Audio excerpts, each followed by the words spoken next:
This little boy, in order to complete his homework assignment, brought a homeless man to his home. Not only did he give him food to eat and let him shower, but he also shared the allowance money he had been saving for a long time. Turns out, his plan was to use himself as a starting point to help 3 strangers, but he didn't want anything in return. He only hoped that these 3 people would each go on to help another 3 people, and so on, in a cycle. If this could continue for just 21 iterations, it would cover the world's population of 7 billion people, and the world would become a better place because of it. Trevor named this hopeful plan Pay It Forward. After school one day, Trevor couldn't wait to go check on the homeless man's recent situation. But after knocking on the door for a long time, no one answered. That's because the homeless man was busy smoking and hanging out with his sketchy friends at that moment. He was too ashamed to face Trevor again. And the clever Trevor quickly guessed what had happened. After returning home, he drew a big X over the homeless man's name, signifying that his first attempt to help someone had failed.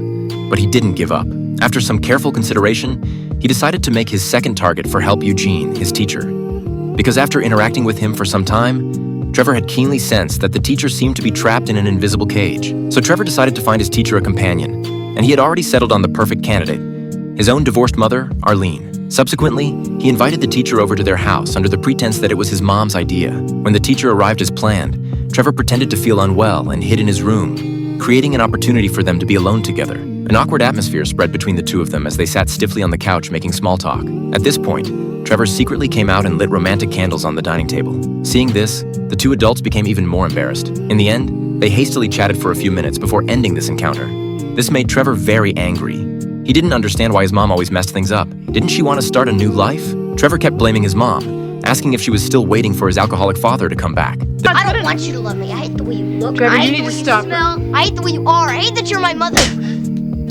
Mom then frantically escaped into the kitchen, wanting to numb herself with alcohol.